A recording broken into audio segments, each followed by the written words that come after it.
वंदे मातरम दोस्तों, सभी को सबसे पहले नमस्कार। आज बिहार स्पेशल की क्लास में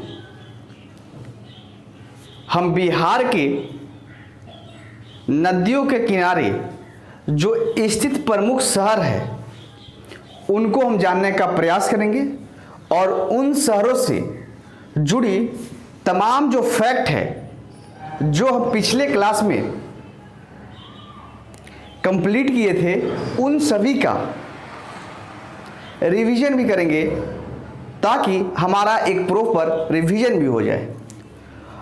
तो आज की क्लास में हम बिहार के जो प्रमुख शहर जो है उनको हम जानने का प्रयास करेंगे। तो टॉपिक है मेरा आज का नदियों के किनारे स्थित बिहार के प्रमुख शहर। नदियों के किनारे स्थित बिहार के प्रमुख शहर। तो सबसे पहले हम बात करेंगे गया से, ठीक है। गया, और गया में क्या है, सबसे पहला जैसे आज का जो टॉपिक है कि नदियों के किनारे स्थित प्रमुख शहर है। तो जो गया शहर है, यह गया शहर किस नदी किनारे बसा हुआ है? तो गया शहर जो है वह फल्गु नदी किनारे बसा हुआ है। यानी गया शहर जो है वह फल्गु नदी के तट पर है। उसके साथ हम गया से जुड़ी कुछ अन्य बातों को जानने का हम प्रयास करें तो गया में बिहार का सर्वाधिक गर्मी पड़ता है।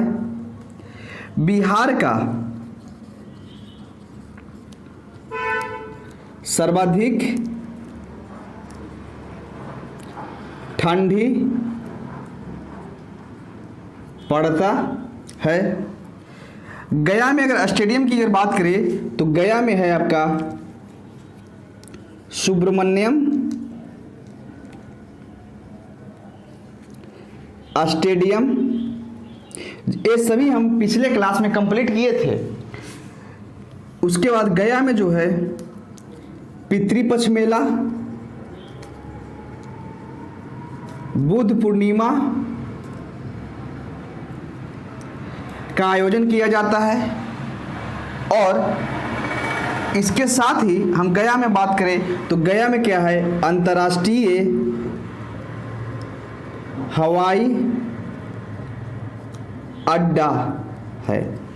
यानी गया से हम बात करें तो गया जो है वह फल्गु नदी किनारे बसा हुआ है। बिहार का सर्वाधिक गर्मी जो है वह गया में पड़ती है। बिहार का सर्वाधिक ठंडी जो है वह गया में पड़ती है। गया में आपका अंतर्राष्ट्रीय हवाई अड्डा है और गया में 2 मेले का आयोजन किया जाता है, एक पितृपक्ष मेला और इसके साथ गया से 10 किलोमीटर दूर बोध गया स्थित है, जहां गौतम बुद्ध की ज्ञान की प्राप्ति हुई थी।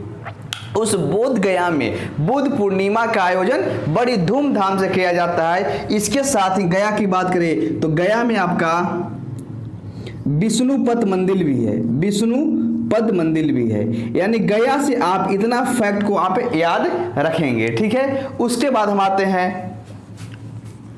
पटना। पटना, ठीक है। पटना की अगर बात करें तो पटना जो है गंगा, सोन और पुनपुन। पटना जो है गंगा, सोन और पुनपुन नदियों के संगम पर स्थित है, ठीक है। यानी पटना जो है गंगा, सोन और पुनपुन नदियों के संगम पर स्थित है। और पटना की अगर बात करें तो यहाँ पर आपका गुरु पर्व और इसके साथ ही पुस्तक मेला का भव्य आयोजन किया जाता है। पटना से जुड़े और कुछ फैक्ट जानने का हम प्रयास करें तो पटना में जो है आपका मोइनुल हक स्टेडियम है। मोइनुल हक स्टेडियम है। उसके बाद हम बात करेंगे तो संजय गांधी मिनी स्टेडियम है। उसके बाद अगर हम बात करेंगे तो आपका सचिवालय इंडोर स्टेडियम है। इसके साथ अगर हम बात करें पटना का, तो पटना जो है में आपका मिथिलेश स्टेडियम है। और इसके साथ ही अगर कुछ और हम बात करें पटना में, तो पटना बिहार का सर्वाधिक जनसंख्या वाला जिला है। यानी अभी तक हम बात किए गया और पटना का, तो गया में क्या देखे अपने, गया फल्गु नदी किनारे पर स्थित है। बिहार का सर्वाधिक गर्मी गया में पड़ती है। बिहार का सर्वाधिक ठंडी जो है वह गया में पड़ती है। गया में आपका सुब्रमण्यम स्टेडियम है। गया में पितृपक्ष मेला और बुद्ध पूर्णिमा मेले का आयोजन किया जाता है। गया में अंतर्राष्ट्रीय हवाई अड्डा है और इसके साथ ही गया में विष्णुपद मंदिर है। इतना फैक्ट जो है वह गया से था, वो हम बताएं आपको। और अगर पटना की बात करें तो पटना में आपका सबसे गंगा, सोन और पुनपुन नदियों के संगम पर पटना स्थित है। और पटना में 2 पर्व का आयोजन किया जाता है, एक आपका गुरु पर्व और दूसरा आपका पुस्तक मेला। अगर पटना की आपको स्टेडियम की बात करें तो पटना में कई सारे स्टेडियम है, जैसे कि Sachivalaya indoor stadium, Mithilesh stadium, Moinul Haq stadium, Sanjay Gandhi mini stadium और बिहार का सर्वाधिक जनसंख्या वाला जिला है। यानी पटना से जुड़े हम इतने फैक्ट को हम जाने। इसके बाद आएंगे औरंगाबाद। तीसरा में आएंगे औरंगाबाद।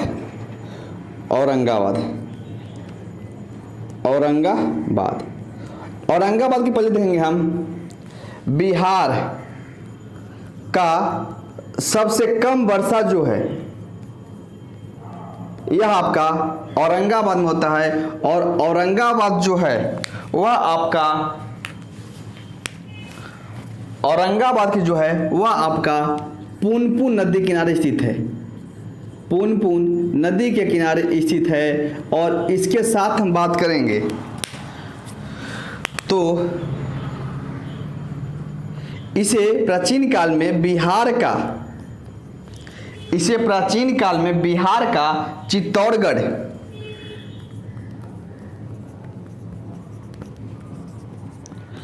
कहा जाता था। यानी प्राचीन काल में अगर हम बात करें तो इसे बिहार का चित्तौड़गढ़ कहा जाता था। यानी औरंगाबाद से आपको फैक्ट याद रखना है कि औरंगाबाद में बिहार का सबसे कम वर्षा होती है। बिहार का इसे प्राचीन काल में आपका चित्तौड़गढ़ कहा जाता है। हालांकि चित्तौड़गढ़ क्यों कहा जाता है, जब हम बिहार का इतिहास पढ़ाएंगे तो वहाँ पे हम बताएंगे कि औरंगाबाद को बिहार का चित्तौड़गढ़ क्यों कहा जाता है यहाँ पे। उसके बाद हम बात करेंगे बक्सर की।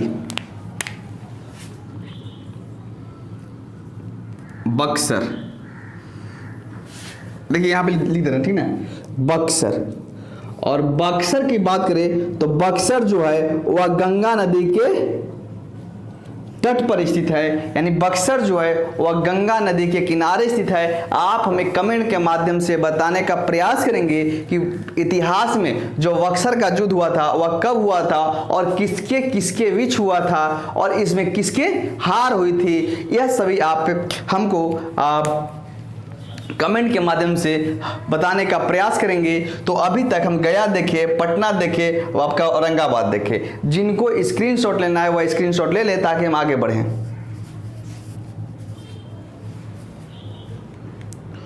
चलिए अब यहाँ पे आइए। यहाँ पे क्या है, हाजीपुर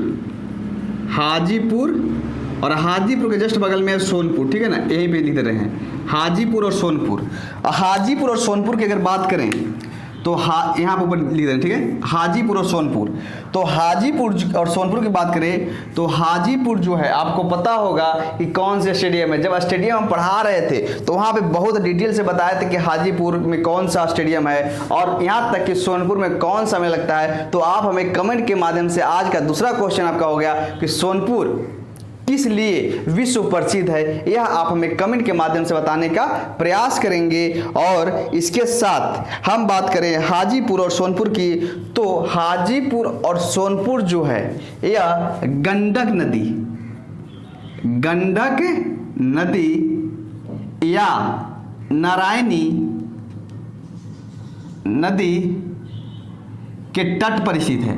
यानी हाजीपुर और सोनपुर जो है गंडक नदी या नारायणी नदी के तट पर स्थित है। इसके साथ ही अगर हाजीपुर की बात करें तो हाजीपुर में क्या है आपका बसावन स्टेडियम है। ठीक है, और आप हमें कमेंट के माध्यम से आज का आपका तीसरा प्रश्न हो गया कि हाजीपुर और पटना के बीच जिस सेतु का निर्माण किया गया था उस सेतु की लंबाई क्या है, यह आप हमें कमेंट के माध्यम से बताने का प्रयास करेंगे। इसके साथ हम बताएंगे हाजीपुर की बात कर लिए, सोनपुर की बात कर लिए, यानी इसके बाद हम बात करेंगे हाजीपुर सोनपुर की बात। यहाँ पे यह है आपका पूर्वी चंपारण, सॉरी ये आपका है पश्चिमी चंपारण, ये है आपका पूर्वी चंपारण। जैसा कि हम बताए थे कि पश्चिमी चंपारण में क्या है उदयपुर झील है। ठीक है ना, उसके बाद और पश्चिमी चंपारण से जुड़े जो फैक्ट आप जानते होंगे आप हमें कमेंट के माध्यम से बताने का प्रयास करेंगे। ठीक है ना, तो आज हम बात करेंगे पश्चिमी चंपारण, पूर्वी चंपारण, पूर्वी चंपारण के बाद मुजफ्फरपुर, समस्तीपुर। ठीक है, पश्चिमी चंपारण, पूर्वी चंपारण, मुजफ्फरपुर। देखिए मैप छोटा है इसलिए आपको थोड़ा सा हम मिटा रहे हैं। ठीक ना,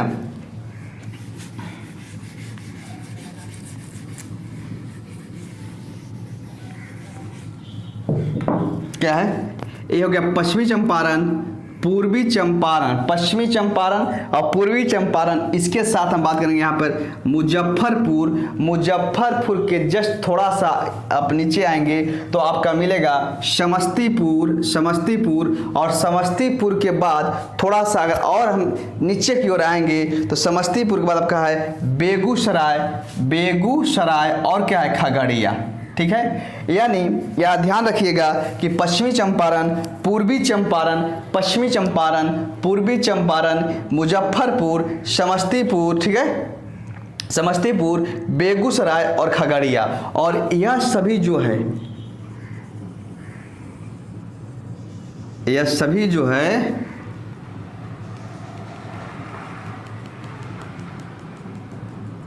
जो बूढ़ी गंडक नदी के किनारे स्थित बिहार के प्रमुख शहर है।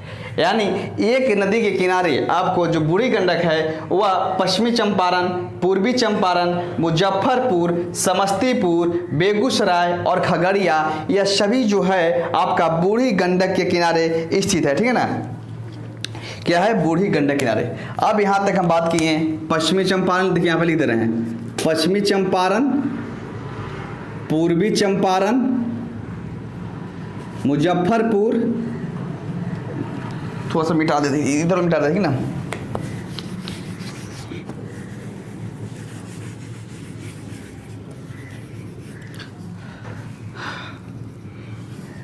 पश्चिमी चंपारण, पूर्वी चंपारण, मुजफ्फरपुर।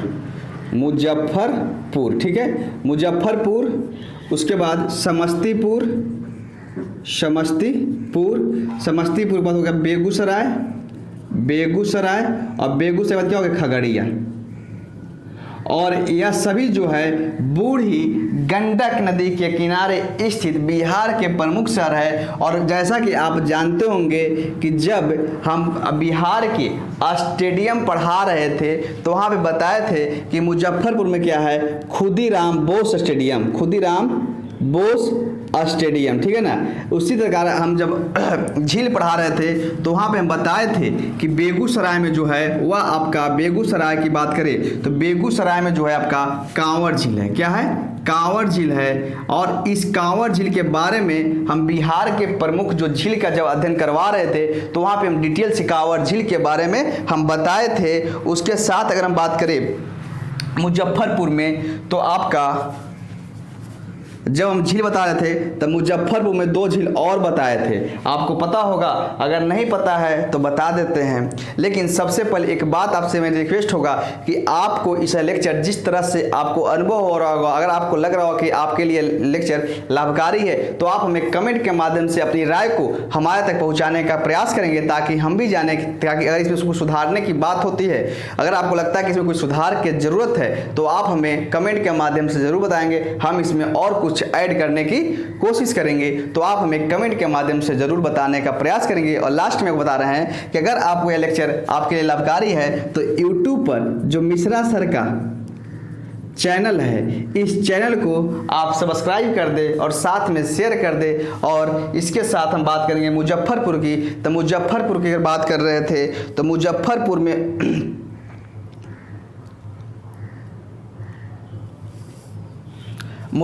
जो बात किए थे हम, आप बताइए कमेंट के माध्यम से यह बताने का प्रयास कीजिएगा कि यहाँ पे कौन सी चौर है, ठीक है ना, कौन सी चौर या कौन सा मन है। यह सभी चौर या मन जो था वह झील को ही कहते थे। आप हमें कमेंट के माध्यम से बताएंगे, ठीक है ना, और नहीं होगा तो हम अगले क्लास में बता देंगे कि मुजफ्फरपुर में कौन सा चौर या मन है, ठीक है ना। इसके साथ हम बात करें मुजफ्फरपुर में तो आपका हल्दी मेला लगता है, हल्दी मेला, और उसके साथ मुजफ्फरपुर में तुर्की मेला लगता है, ठीक है ना।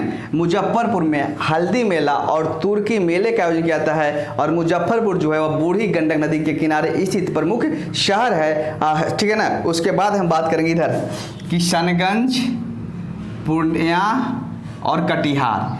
किशनगंज, पूर्णिया और कटिहार, ये क्या आपका किशनगंज,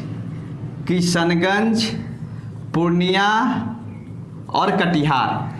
किशनगंज, पूर्णिया और कटिहार की अगर बात करें तो यह जो है आपको महानंदा नदी के किनारे स्थित बिहार के प्रमुख शहर है। क्या है? महानंदा नदी के किनारे स्थित प्रमुख शहर है। यानी आपको स्क्रीनशॉट लेना है तो स्क्रीनशॉट ले लें। जैसा कि आप जानते हैं कि बिहार का सबसे पूर्वी जिला किशनगंज है और बिहार का सर्वाधिक जो वर्षा होती है वह किशनगंज में ही होती है। अब एक आध शहर और बचा है, उसको भी अध्ययन करवा देते हैं, उसके बाद क्लास को हम समाप्त करेंगे।